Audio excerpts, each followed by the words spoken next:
before you touch your phone, before you speak to anyone, before the world tells you who you are, there is one quiet moment where your entire day is decided. Most people miss it. They wake up and surrender to fear, pressure, regret, and distraction. But if you can master this one moment, you do not just change your morning. You begin to change the person you are becoming. Before your feet touch the ground, before the world remembers your name, before your phone begins to pull your mind into 1,000 directions, there is a small doorway that opens inside you. Most people walk past it. Most people wake up and immediately surrender. They surrender to yesterday's pain, to today's pressure, to someone else's opinion, to the noise of a life they never consciously chose. They open their eyes, but they do not truly wake up. Their body rises, but their spirit stays on the floor. And this is why the first battle of the day is never with your boss, never with your family, never with money, never with traffic, never with the people who doubt you. The first battle of the day is with the voice that speaks inside you when nobody else is listening. Win that voice in the morning, and the day begins to bow. Lose that voice in the morning, and even a peaceful day can feel like war. So when you wake up, do not rush like a frightened animal. Do not jump into your life as if you are late for your own existence. Sit for one breath, just one. Let the room be quiet. Let the eyes soften. Let the shoulders drop. Place your attention on the place inside you that is still untouched by yesterday. Because every morning, whether you believe it or not, life places a clean bowl in your hands. What you pour into it first will flavor the whole day. If the first thing you pour is fear, the day will taste like fear. If the first thing you pour is anger, even success will taste bitter. If the first thing you pour is gratitude, discipline, courage, patience, and self-respect, then even difficulty becomes medicine. The world may not change in one morning, but the way you enter the world can change everything. Tell yourself, today, I return to myself before I give myself to the world. Say it slowly. Not like a slogan, not like a trick. Say it like a vow you have been waiting many years to hear. Because every day people try to take pieces of you before you have even gathered yourself. Your phone wants your attention. Your worries want your energy. Your unfinished work wants your peace. Your old mistakes want your identity. The opinions of others want your obedience. And if you do not return to yourself first, the world will divide you into pieces and then ask why you feel incomplete. This is why the morning is sacred. It is not sacred because the sun rises. It is sacred because you have a chance to rise with it. You are not here just to react. You are not here just to survive, pay bills, answer messages, chase approval, and sleep exhausted with a heart full of unfinished thoughts. You are here to become clear. You are here to become strong. You are here to become useful, calm, dangerous to your own excuses, gentle with your own wounds, and honest with your own path. But this kind of person is not created by accident. This kind of person is trained. And the training begins in the first minutes after waking, when the mind is soft, when the world has not yet entered, when the soul is still close to silence. The first powerful thing to tell yourself every morning is this: I am not my emotions, I am the one who can observe them. When you wake up heavy, do not immediately believe the heaviness. When you wake up anxious, do not immediately kneel before anxiety. When you wake up with sadness in the chest, do not say, this is who I am. Say, this is weather passing through me. The sky does not become the storm. The mountain does not become the fog. The ocean does not become the waves. In the same way, you are not every feeling that appears inside you. You are the awareness that can see the feeling without being swallowed by it. This single sentence can save the entire day. Because many people ruin their morning because of one emotion they never questioned. They wake up irritated, and then they speak sharply. They wake up afraid, and then they avoid what must be done. They wake up insecure, and then they compare themselves to everyone. They wake up lonely, and then they beg for attention from the wrong places. They wake up tired, and then they call themselves lazy, broken, weak. But the trained mind does not do this. The trained mind notices, anger is here, fear is here, doubt is here. Not as an enemy, not as a master, simply as a visitor. When you observe an emotion, space is created. And inside that space, freedom begins. This is the difference between a person who is controlled by life and a person who can direct life. The uncontrolled person says, I feel it, so I must follow it. The disciplined person says, I feel it, and still I choose. This is not denial. This is power.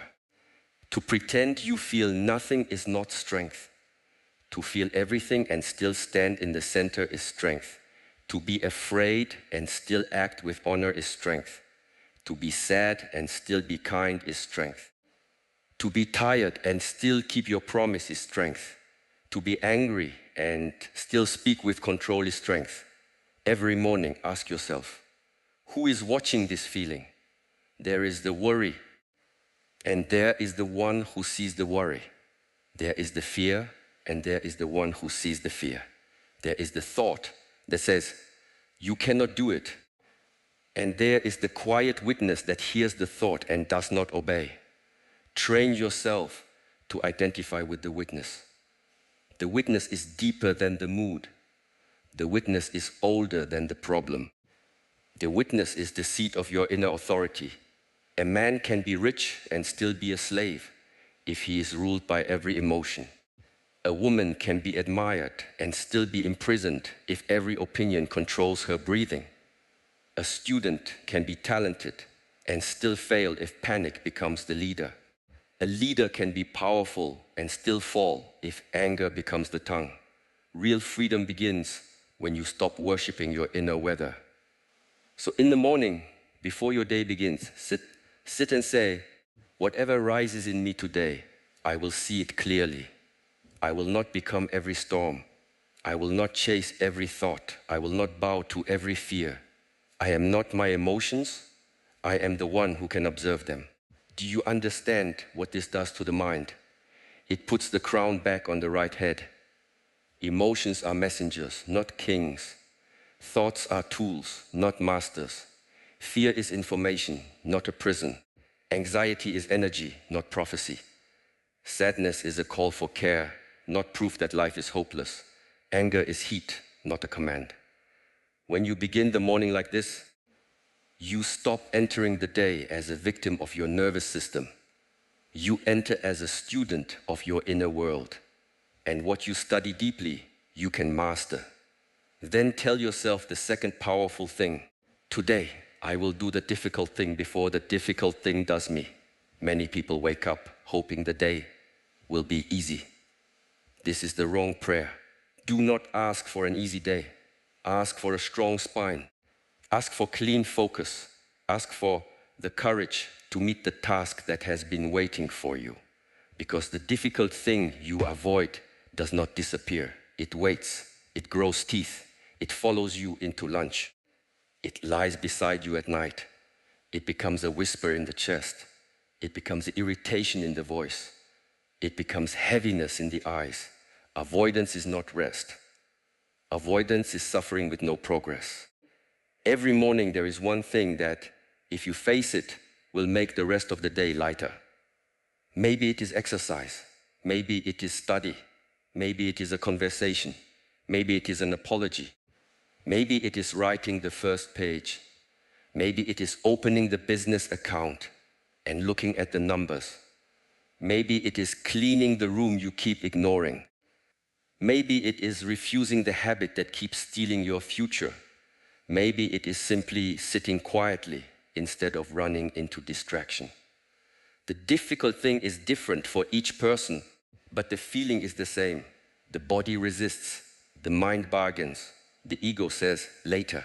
The weak voice says tomorrow. The old pattern says just for today, escape. But listen carefully. Your life changes when your morning answer changes. When the mind says later, you say now. When the body says I do not feel like it, you say I do not need to feel like it to begin. When fear says what if you fail, you say then I will learn with dignity. When laziness says you deserve comfort, you say I deserve freedom more. This is not cruelty toward yourself. This is rescue. You are rescuing your future self from the debt of today's avoidance. The difficult thing is a gate. On one side of the gate is the person you have been. On the other side is the person you keep saying you want to become. But the gate does not open for desire. It opens for action. It does not care how many motivational videos you watch. It does not care how deeply you imagine your future. It does not care how beautiful your plans look in your mind. The gate opens when your hand moves, when your feet step, when your breath stays steady while the mind complains. This is how discipline is born, not from excitement, from a repeated choice in the presence of resistance. In the morning, do not negotiate with the first enemy. The first enemy is not the task. The first enemy is the delay before the task. Once you begin, the demon becomes smaller. Before you begin, the demon stands tall. This is why you must attack the beginning.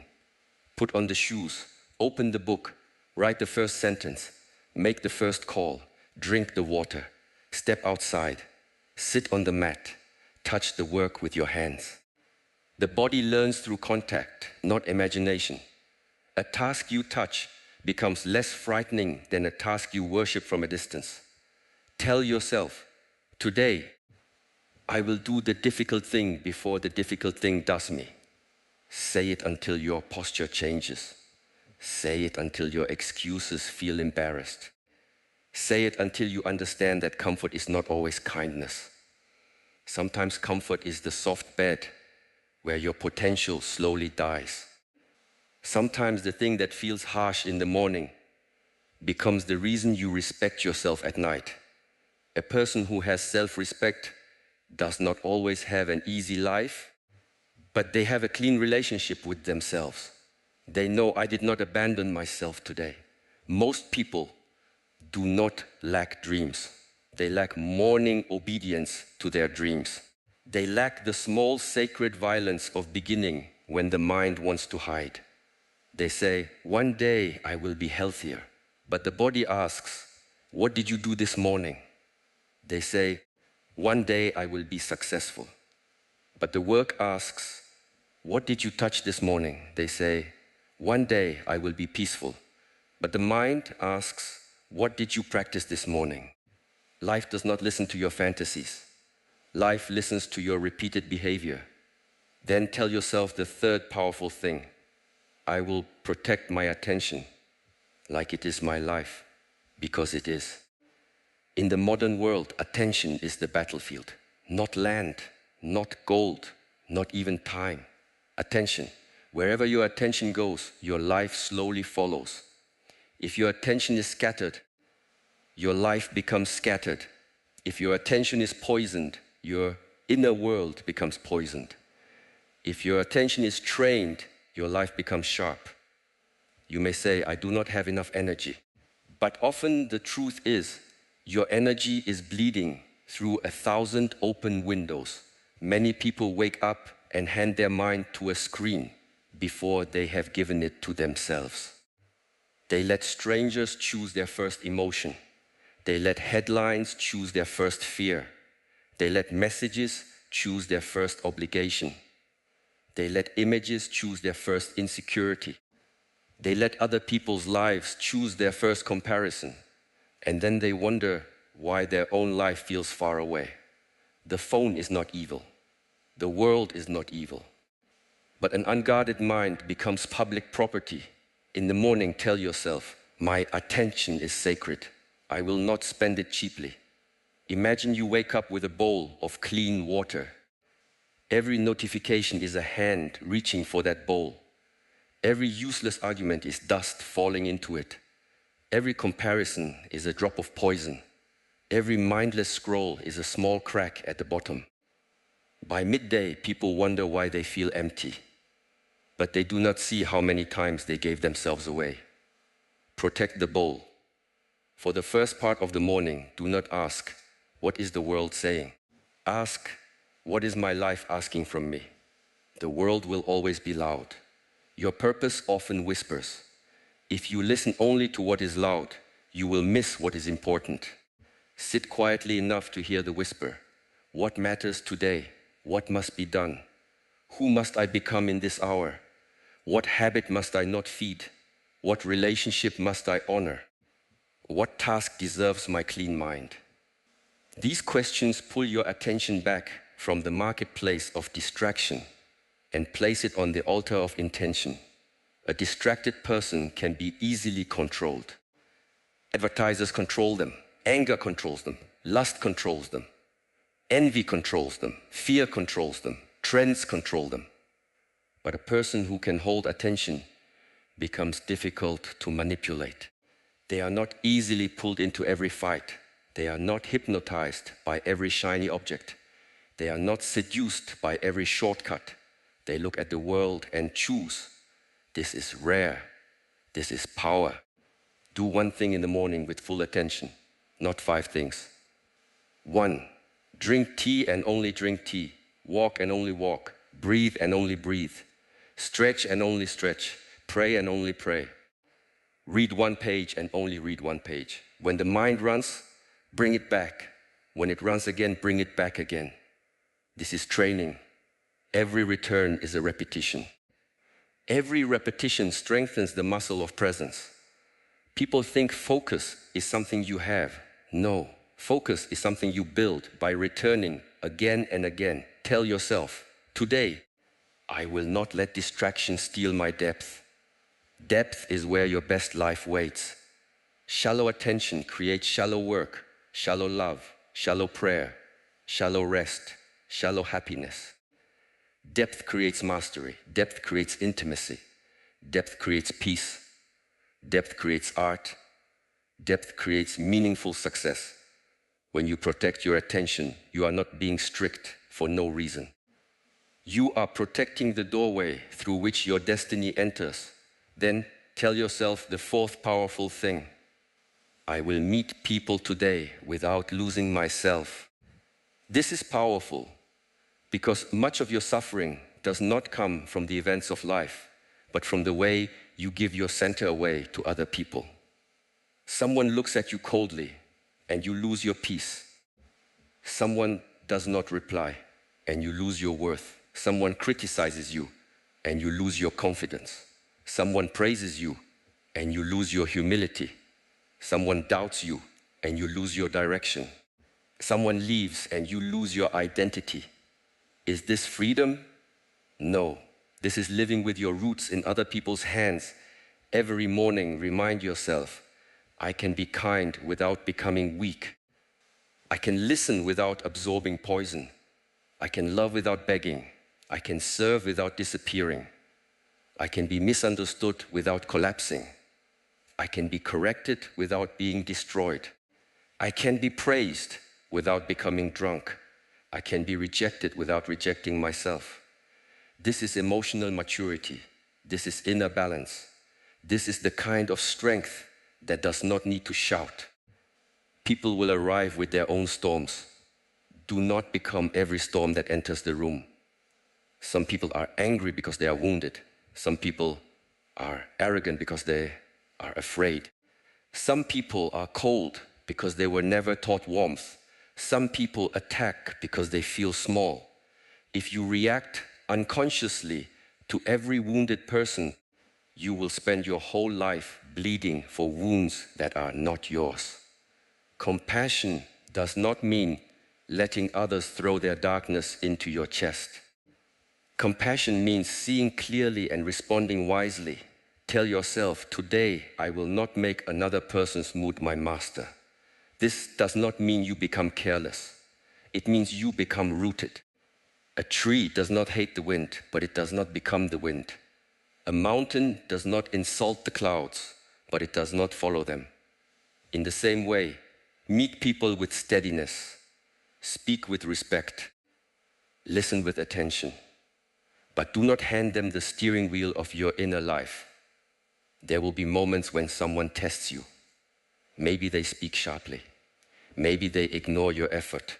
Maybe they doubt your intention. Maybe they misunderstand your silence. In that moment, the old self may want to react.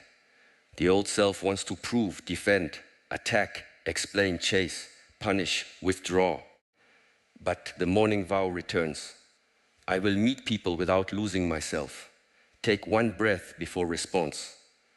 One breath can save a relationship. One breath can protect your dignity. One breath can stop a chain of regret that would have lasted for years. Do not confuse reaction with strength. The person who can be provoked easily is not powerful. They are available. Anyone can press the button. Anyone can pull the string. Real strength is when the button is touched and nothing automatic happens. You choose. You may speak. You may walk away. You may set a boundary. You may forgive. You may say no. You may say, this is not acceptable. But it comes from clarity, not explosion. It comes from the center, not the wound. In the morning, see the people you will meet as part of your training.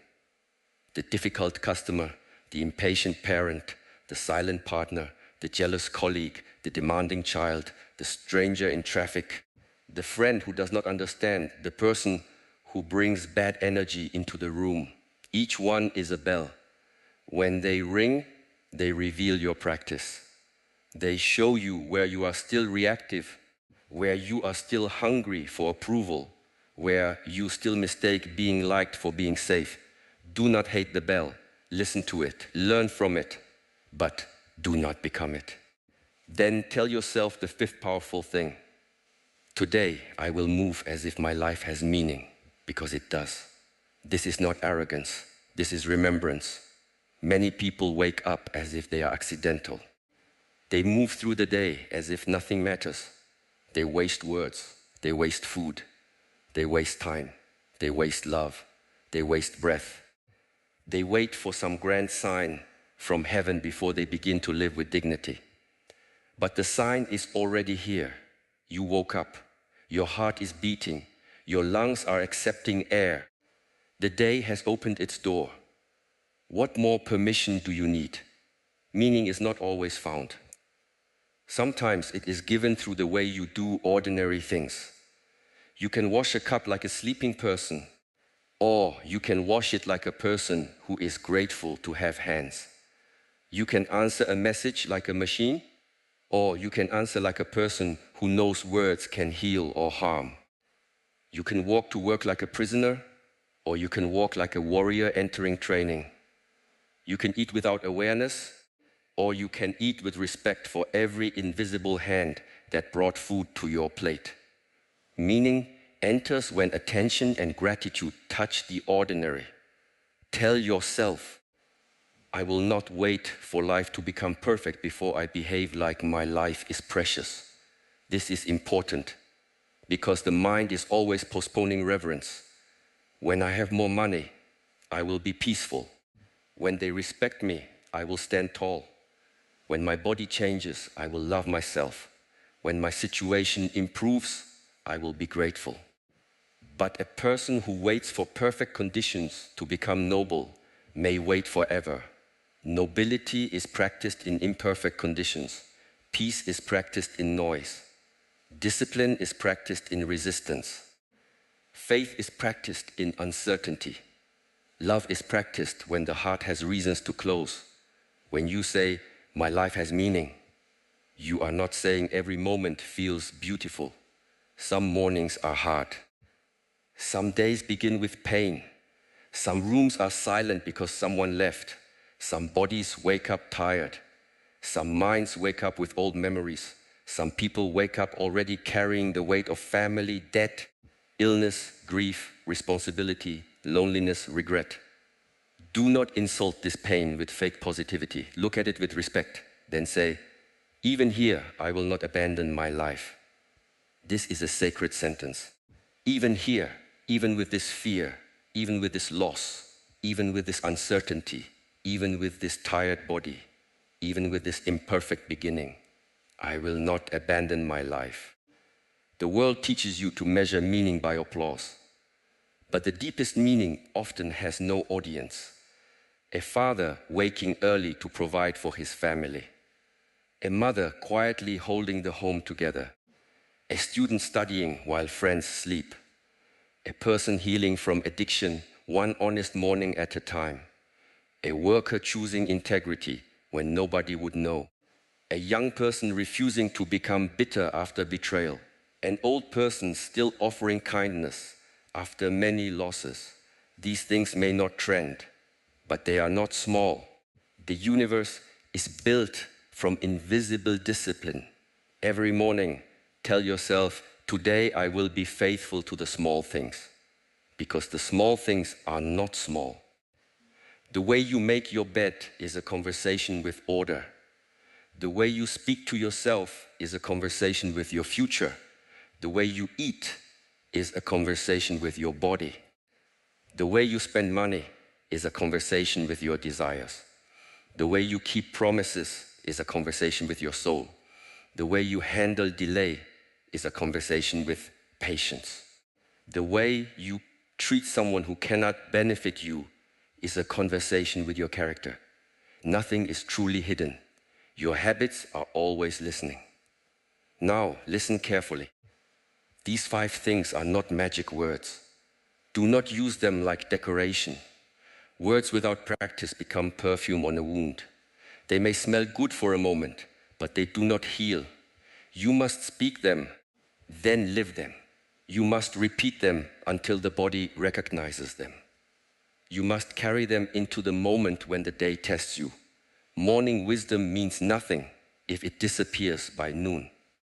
The real question is not what you say when the room is quiet. The real question is what you remember when the room becomes loud.